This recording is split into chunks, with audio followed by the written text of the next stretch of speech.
Réécrivons l'histoire.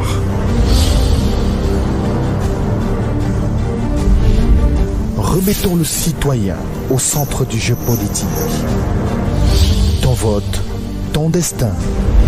Votez sur la page Facebook d'Afrique-Inform ou par SMS au 699 49 39 49.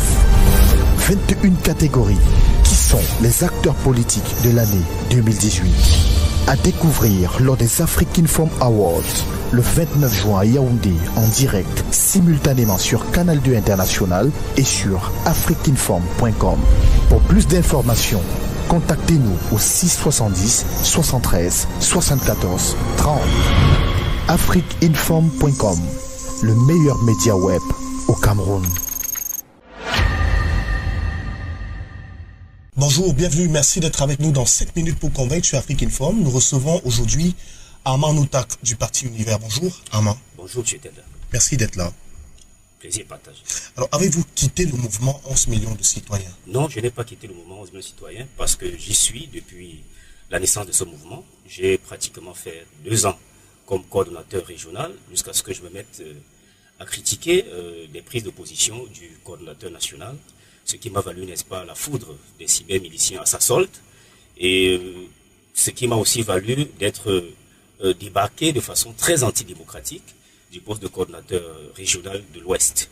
Donc, il y a une mission qui est partie de Yaoundé, sous la commande du coordonnateur national Cabral Libi, pour arriver à l'Ouest, mission conduite par le secrétaire général Aristide Eko. Et au départ, on m'a fait comprendre que c'était une séance de travail qui s'est transformée, n'est-ce pas, en tribunal de jugement, du jugement de M. Noutak, et au sortir duquel ils ont décidé de mettre sur pied, sans mon aval, je le précise, un bureau régional provisoire en attendant la convocation de l'Assemblée générale de la région de l'Ouest. Mais ça ne me dérange pas, particulièrement parce que moi j'avais déjà d'autres ambitions. L'ambition, n'est-ce pas, d'être candidat à la coordination nationale du mouvement et de challenger M. Cabral Libi. Et c'est la raison pour laquelle je continue à appeler, n'est-ce pas, à l'Assemblée générale nationale du mouvement 11 millions de citoyens, au cours de laquelle je vais challenger M. Cabral Libi. Donc vous vous considérez toujours comme membre de 11 millions de citoyens? Je suis membre de 11 millions de citoyens. Pour quelle raison est-ce qu'on vous a déchargé alors? Alors, on m'a déchargé parce que, voyez-vous, lorsque j'adhère au mouvement 11 millions de citoyens, il y a de cela 2 ans, je crois à un projet, celui de la repolitisation de la jeunesse camerounaise. Mais au fur et à mesure, je constate que un mouvement citoyen qui avait, n'est-ce pas, des objectifs clairs, précis, est en train d'être transformé en une église de réveil avec un pasteur qui n'est pas critiquable.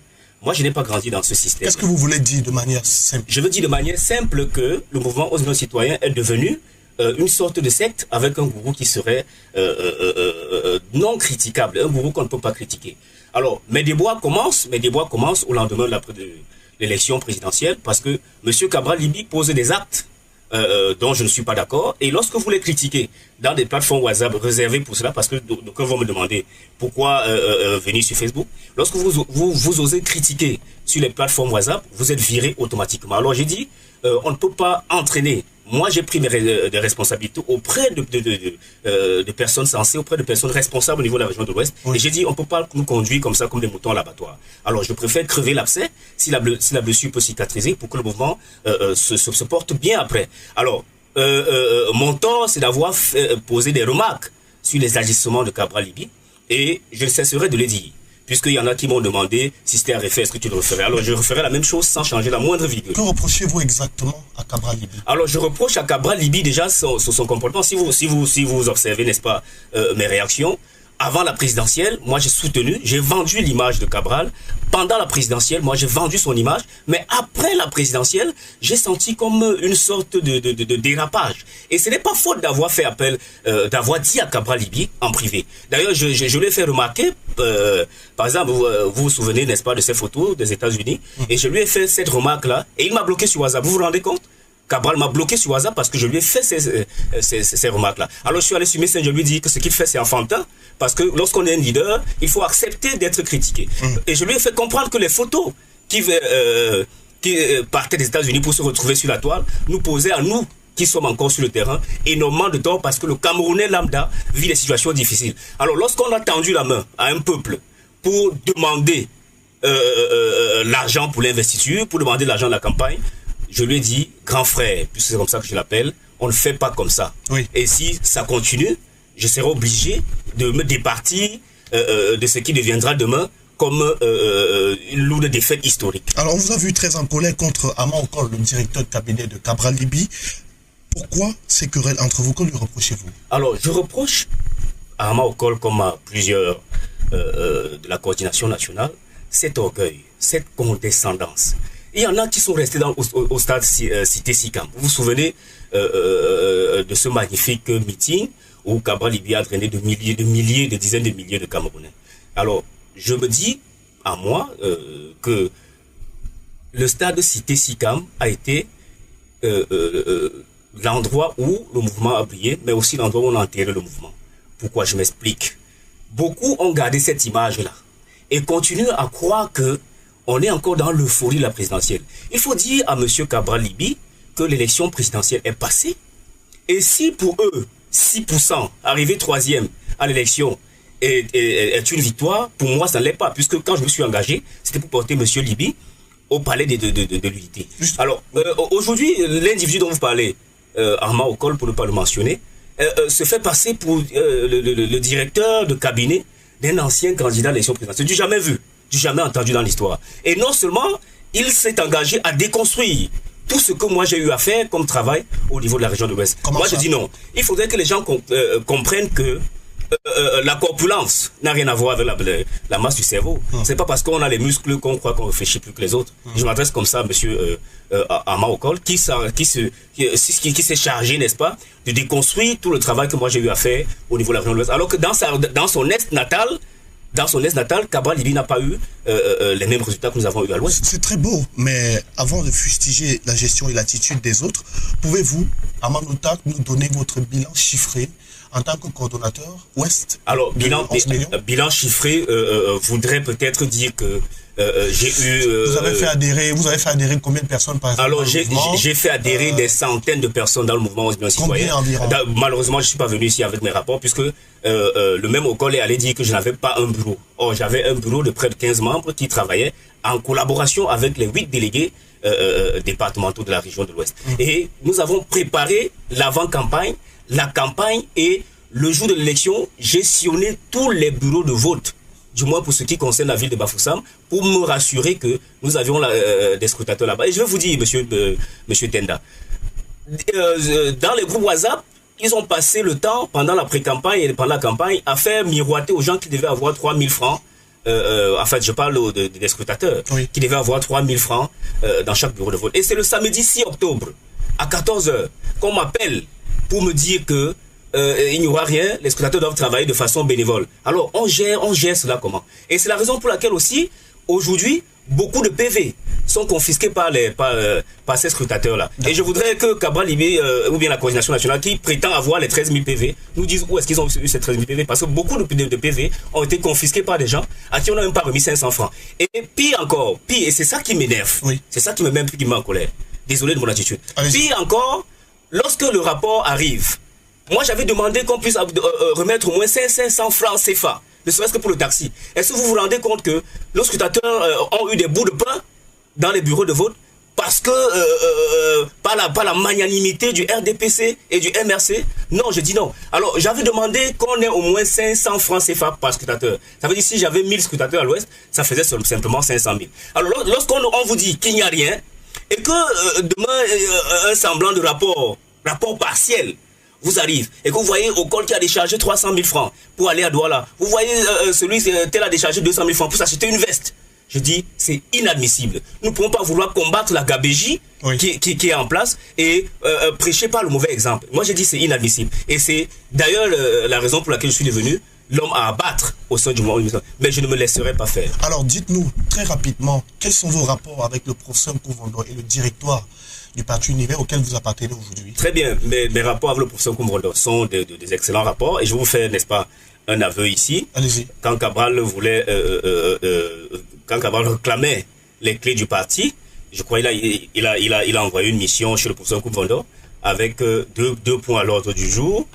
Premier point, récupérer les clés du parti. Deuxième point, évacuer Ama Okol de toutes les activités possible. Vous voyez jusqu'à quel point on est prêt à aller, juste parce qu'on a osé critiquer.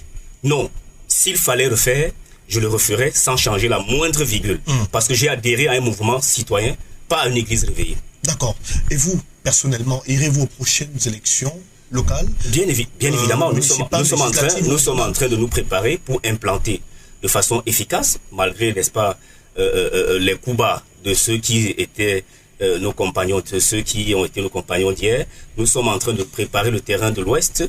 Il est bien vrai, c'est un terrain difficile parce que à l'Ouest, à l'heure où je vous parle, il y a essentiellement deux forces politiques qui sont assez puissantes, le RDPC et le MRC, mais nous allons tout faire pour que Univers trouve, n'est-ce pas, sa voie au niveau de la région de l'Ouest. Armand Outak, vous êtes enseignant à la base, je suppose. Je suis professeur de lycée, j'enseigne l'histoire au lycée classique. À quel moment est-ce que vous travaillez? Parce qu'on vous voit très actif sur les réseaux sociaux. Je suis animateur. Et vous parlez également des activités sur le terrain. Vous enseignez à quel moment? Je suis animateur pédagogique, et en tant qu'animateur pédagogique, j'ai droit, et cela c'est dans la loi, à 14 heures de cours. Alors, n'ayant pas opté pour un métier parallèle, j'enseigne 3 jours et j'ai tout mon temps, à la fois pour travailler avec mes collègues du département d'histoire au niveau de notre plateforme WhatsApp et pour défendre ce que je trouve mieux, c'est-à-dire l'avènement d'une république exemplaire. Dieu merci, par rapport au message que je reçois, cette sensibilisation la porte. Nous avons besoin d'une république exemplaire. Cela passe par, je vous l'ai dit, le slogan « Faire la politique autrement ». Pas la politique de la gabégie, pas la politique des détournements de fonds, pas la politique des selfies, pas la politique des balades inutiles, pas la politique de la condescendance et de l'orgueil, pas la politique des individus qui n'ont aucun CV et qui se permettent d'insulter le professeur Prosper Nkumvondo, d'insulter Maurice Kamto. Moi, je dis non. L'artiste disait dans ce titre, avant de se moquer de quelqu'un, regarde-toi dans le miroir. Il faut se regarder dans le miroir. Quand quelqu'un comme Okol se permet sur Radio Balafon d'insulter et de jeter en pâture le professeur Nkumvondo, mais franchement, soyons sérieux. En âge, de côté intellectuel, côté expérience, ils ne se valent pas. À un moment donné, c'est pas parce qu'on a dit politique qu'on va croire que tout est permis. Non, il faut respecter ceux-là qui ont vécu, ceux-là qui ont, n'est-ce pas, de l'expérience. Qu'est-ce qui garantit aux téléspectateurs que vous-même, vous n'êtes pas en train de faire de la surenchère? C'est-à-dire que vous critiquez les autres pour attirer l'attention sur vous. Est-ce que vous pensez qu'avec cette attitude, vous êtes crédible? Non, je ne critique pas. Alors, à vous entendre parler, on croirait que je fais de la critique pour la critique. Je parle des faits. Je parle des actes que les gens ont posés. C'est pas comme si je suis venu ici dire que tel a fait telle chose qui n'est pas vérifiable. Je vous ai dit sur Balafon, Okol a traité le prof de tous les noms. Je parle des faits.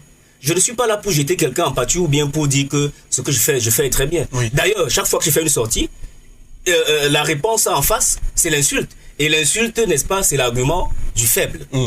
Merci beaucoup. Armand Outak. Je vous remercie, M. C'est ici qu'on va mettre un thème à cet entretien, tout en vous souhaitant d'ailleurs bonne chance dans vos activités politiques avec Univers. Merci, M. Il faut peut-être faire la distinction et préciser aux téléspectateurs que Univers, le mouvement 11 millions de citoyens, n'est pas incompatible avec le fait d'appartenir à Univers. Bien évidemment, puisque il faut toujours rappeler les 3 principes qui nous lient au mouvement 11 millions de citoyens. D'ailleurs, l'alliance est là, l'alliance n'est pas encore dissoute. Il y a le principe de la neutralité, il y a le principe de la non-redevabilité et il y a le principe de la liberté. Ça veut dire que le mouvement, le parti Univers n'a pas à s'interférer dans la gestion ou bien dans la façon de fonctionner du mouvement 11 millions de citoyens. Le seul principe, c'est que les membres du mouvement 11 millions de citoyens qui espèrent aller aux élections doivent être en priorité investis par le parti Univers du professeur Prosper Nkumvondo. D'accord. Merci infiniment.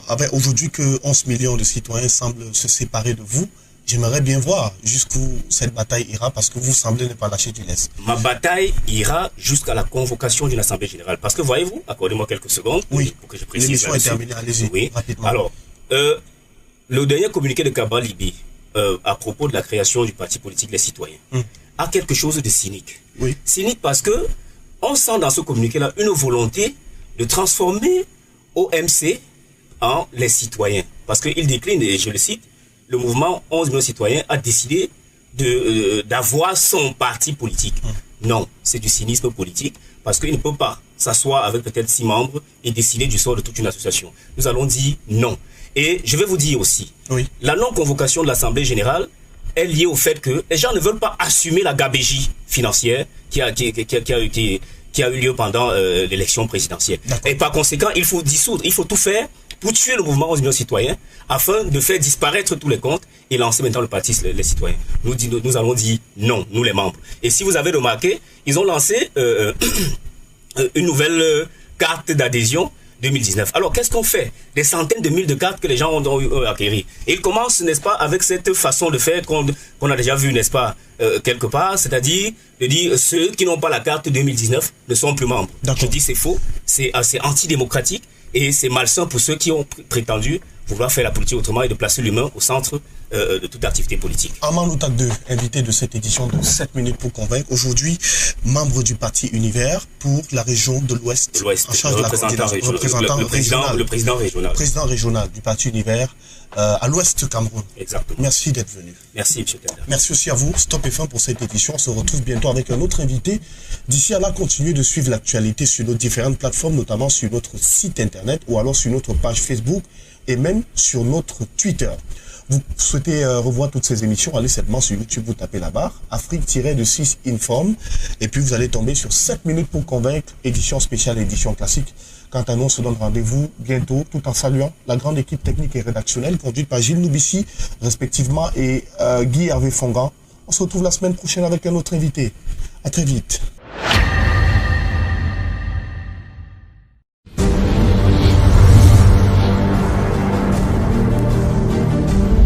Écrivons l'histoire.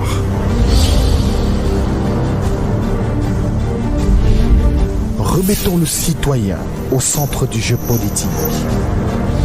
Ton vote, ton destin. Votez sur la page Facebook d'Afrique Informe ou par SMS au 699 49 39 49. 21 catégories qui sont les acteurs politiques de l'année 2018. À découvrir lors des Afrique Informe Awards le 29 juin à Yaoundé en direct simultanément sur Canal 2 International et sur afriqueinforme.com. Pour plus d'informations, contactez-nous au 670 73 74 30. afriqueinforme.com, le meilleur média web au Cameroun.